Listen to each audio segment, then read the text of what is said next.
This is a retelling of the federal courtroom testimony from Sean Diddy Combs' trial, based on reports from inner city press. When Katt Williams stepped into the courtroom, the usual laughs were nowhere to be found.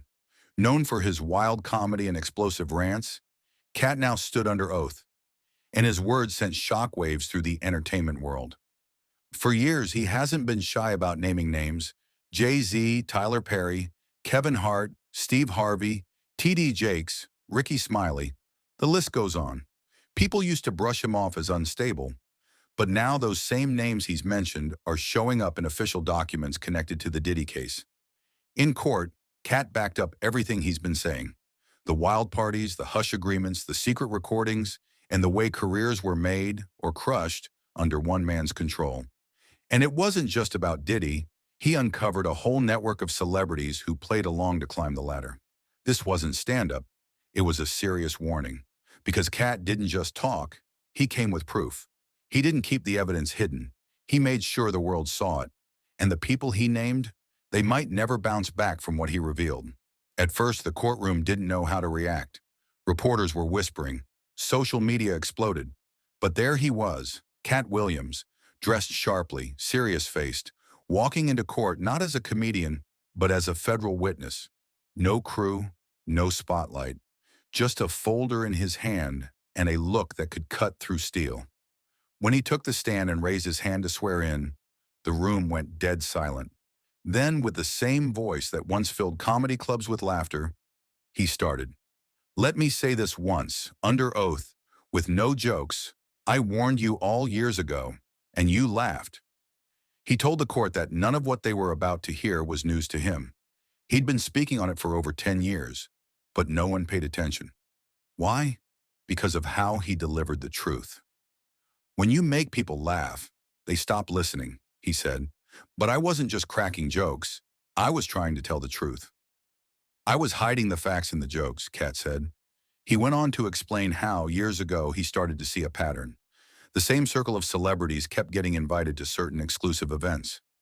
Then they'd vanish for a while, and when they came back, they had major roles, awards, or big business deals lined up. Someone who barely made the A-list one year would suddenly be headlining blockbuster films just months after attending one of those parties. Then Katt dropped his first major reveal. You want to know what they all had in common? They were all connected to the same man, Sean Diddy Combs. The room got tense. Katt continued, saying Diddy wasn't just a music icon. He was the one guarding the door to something much deeper and darker in the industry. "This stopped being about music a long time ago," he said. "It's about power," Katt said. "Who you're connected to, what you're willing to do, and what secrets you're willing to keep." Then he said something that sent a chill through the room. "I'm not here because I want to be. I'm here because if I stay silent, I might be the next one gone." At that moment, it was clear. This wasn't going to be an ordinary witness testimony. This wasn't just testimony. It was a storm rolling in, and anyone caught in it was about to get hit hard. Katt didn't hesitate when they asked for names. "You want names?" he said. "All right, I've got plenty." Then he started listing them, one after another. Jay-Z, Tyler Perry, Kevin Hart, Ricky Smiley, Steve Harvey, Ludacris, LeBron James, T.D. Jakes, Ashton Kutcher, Justin Bieber. With every name he dropped, the tension in the courtroom grew thicker. These weren't just random names from gossip columns. They were some of the biggest stars in the industry. Katt claimed they had all shown up at events, parties, or private meetings linked to Diddy. But according to him, these gatherings weren't the fancy, harmless Hollywood parties people imagined. They were something entirely different and far more secretive. He said those parties weren't about having fun or celebrating. They were more like initiation rituals. Diddy used them to gain control. Phones were taken away, non-disclosure agreements were signed, and hidden cameras kept recording everything. You think it's just a coincidence that all these guys stick to the same story and watch out for the same people? No way. They know they're being watched. Or even worse, recorded. Katt said Diddy holds dirt on everyone. Tapes, photos, emails. And uses it like insurance. He's not just collecting secrets to use as blackmail. He doesn't just gather dirt, he creates it. People enter those parties with a clean slate, but they come out carrying something they can't erase. Then Katt highlighted the pattern. Actors suddenly getting the go-ahead for big films. Comedians booking huge stadium. Tours without the usual build-up. Musicians showed up on the radio with no promotion, but suddenly got strong backing from stations tied to Diddy. You really think talent alone gets you that kind of push? Come on! Half the people I named wouldn't even fill a high school gym without that network behind them. Katt wrapped up this part of his testimony by saying, "I'm not saying everyone at those parties took part in what went down, but they all knew exactly what was happening, and not a single one of them spoke up. That silence makes them all part of it." The name that caused the biggest reaction in the courtroom? Tyler Perry. Katt saw it. He looked straight at Diddy, then faced the jury and said, "Let's talk about Medea." He started by making it clear, this isn't about gender or acting. This is about more than just symbolism, ritual, and power. You really think a billion-dollar studio appears out of nowhere just because someone wears a wig and makes church jokes? No way. That was a deal made behind closed doors. Katt claimed that Tyler Perry's early success, his breakthrough plays, his first studio contracts, and even his film premieres were all backed by Diddy's network working behind the scenes. Tyler Perry didn't just stumble onto success, he was guided straight to it. Katt said that during early screenings of Diary of a Mad Black Woman and Medea's Family Reunion, Diddy's team was behind the scenes handling press passes and inviting celebrities. That wasn't by chance. It was all carefully planned. They paved a way for him in return for his loyalty. Then Katt revealed another twist. He said Tyler warned his male actors not to hang out with him. "You know why?" Katt asked. "Because I caught him enjoying himself at one of those parties." He claimed that once Tyler was fully accepted by Hollywood, he started keeping his distance from anyone who might expose the truth. He didn't want people to know who really helped him get to the top, because then questions would follow. Katt also brought up a few actors who changed a lot after teaming up with Perry. Lamb, Rucker, Timon Durant.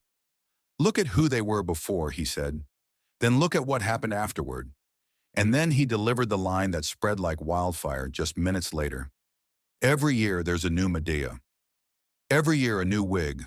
And every year a fresh paycheck. But not once, never once, has he used his spotlight to talk about what really happens behind those velvet ropes."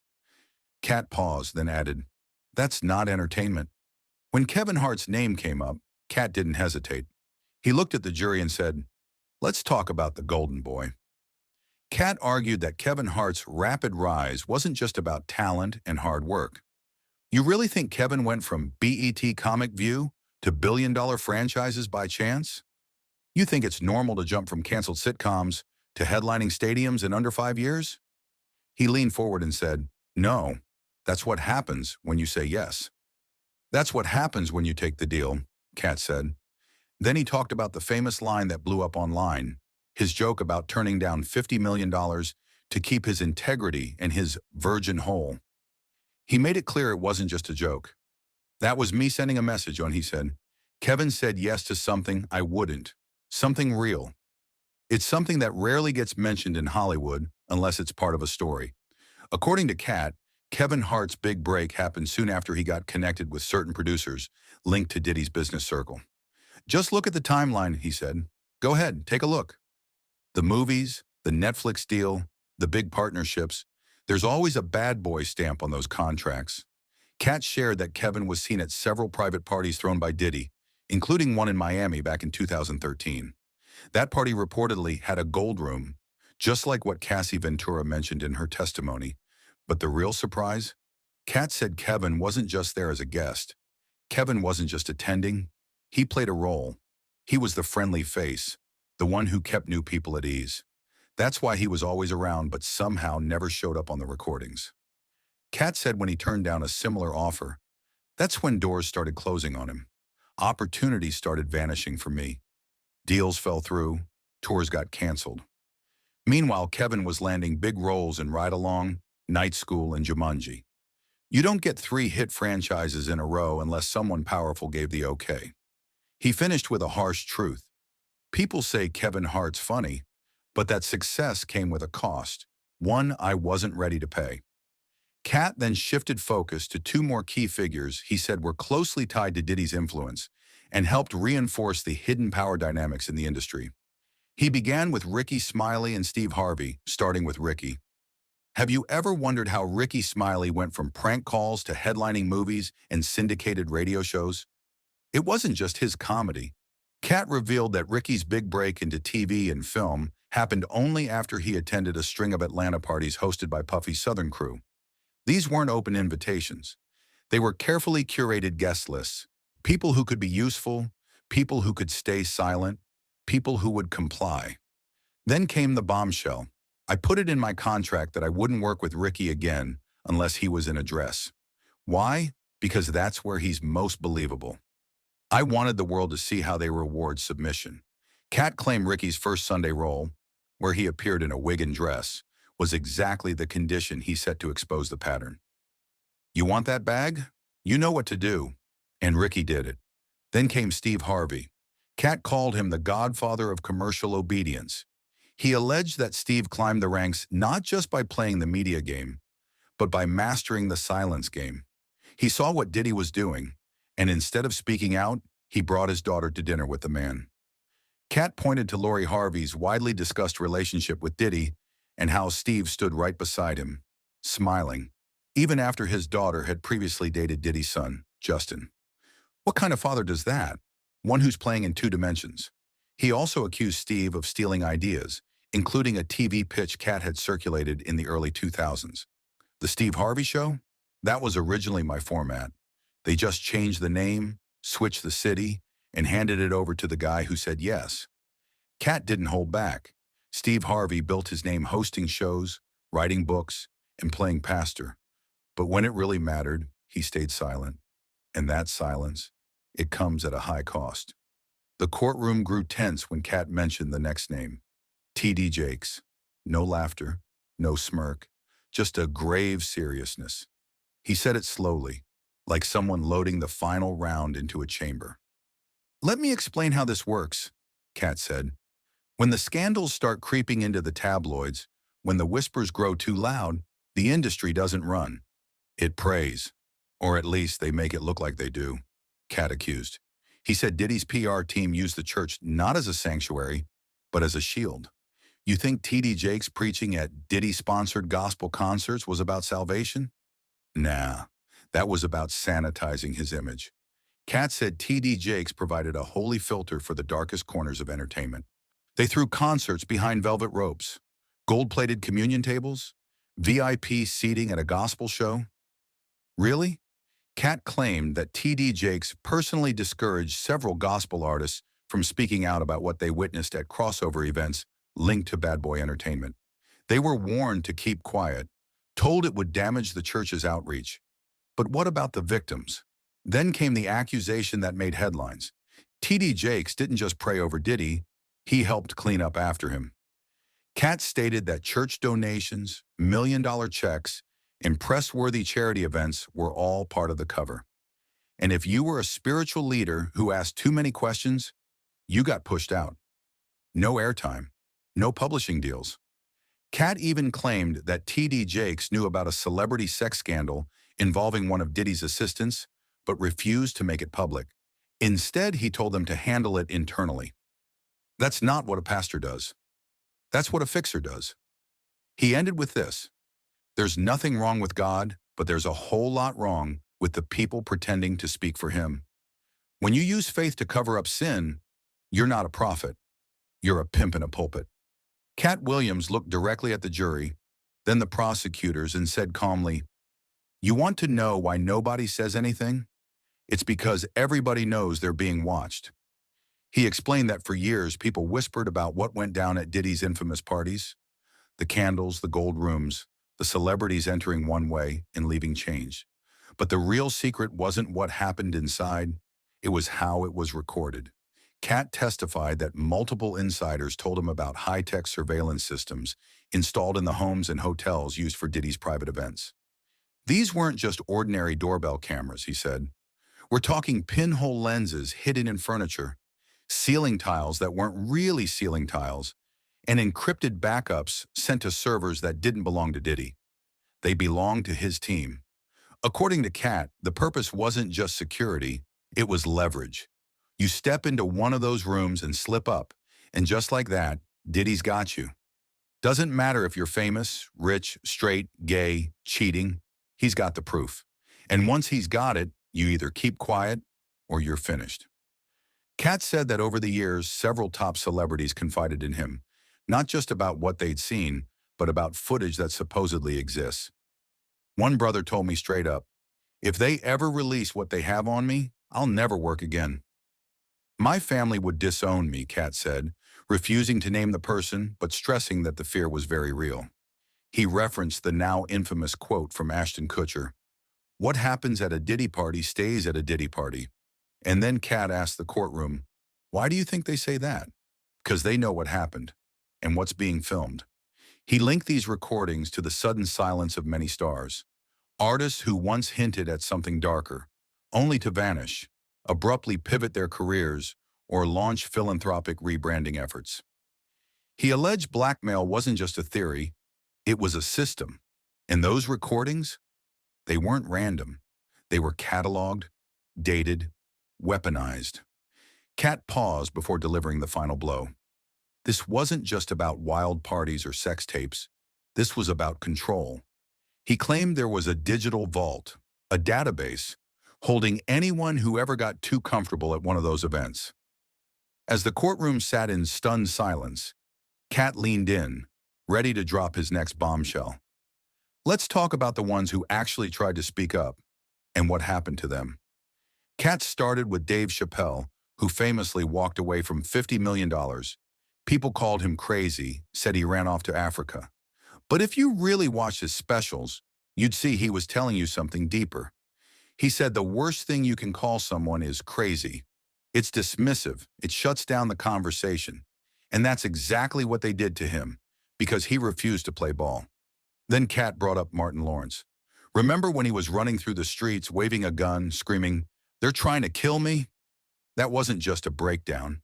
That was someone cracking under pressure, trying to warn us. Katt argued these weren't isolated incidents. They were the consequences of trying to escape the machine. You don't just quit. You don't just say no, not after you've seen what they've seen. He spoke of Jaguar Wright, Al B, and others, people labeled unstable for speaking out about Kim Porter's death or Diddy's parties. It's the same playbook, Katt said. You speak up, they call you a liar, then they call you crazy, and then you disappear. Then he pointed to himself. Y'all remember when they said I was on drugs, said I was losing it? I wasn't high. I was heated because I saw how this system works, and I tried to warn people. But instead of listening, they laughed. He revealed that after calling out Diddy in previous interviews, he was audited, blacklisted, and even physically followed. 3 black SUVs, no plates, parked outside my house for weeks, and no one would touch the story. Katt explained, that's why so many stars stay silent. They've seen what happens when you speak up, so they stay in line. They take the deals. They keep smiling. He ended with a heavy truth. Hollywood doesn't destroy you with violence. It destroys you with silence, with labels, with exile. And I know because they tried it with me. As Katt stood for his final words, the courtroom wasn't just listening. They were absorbing every weighty moment. It was holding its breath. He glanced toward Diddy, then back at the jury. You all think this is about parties and scandal, but it's not. This is about power and who's willing to do whatever it takes to keep it. He said the entertainment industry had turned into a factory of silence, where loyalty is bought with money, fear, or footage. Every time a new artist signs a deal, every time a comedian lands a Netflix special, ask yourself, what did they agree to? Who's really behind that green light? He called out the record labels, the executives, the handlers, and the gatekeepers. It's not just Diddy, Katt said. He's the face. He's the puppet. But there's a whole system behind him, and they're all complicit. Then he dropped the final devastating truth. They asked me to sign something too, offered me a check that would have changed my life. All I had to do was never talk about what I saw. He turned sharply to the judge. I'm not suicidal. I don't own a gun, Katt said firmly. I love my family. If anything happens to me after this, know this. I didn't do it. The courtroom fell into stunned silence. His voice softened. I made jokes. I warned you through comedy because if I said it straight, they'd take me out. But now, Katt said, voice steady but trembling, I've said it plain and on record. The world knows. He scanned the courtroom, locking eyes with the crowd. To those who think they're untouchable, your time is coming. He paused, then softened. To the victims still afraid, I see you. Then turning directly to Diddy, his gaze sharp. You didn't just ruin lives. You built an empire on them. But today that empire starts to fall. As Katt stepped down from the stand, there was no applause, no flashbulbs, just a heavy silence. The kind of silence that only falls when truth finally cuts through the noise. As Katt moved toward the courtroom exit, the judge called out, Mr. Williams, is there anything else you'd like to add for the record? Katt paused.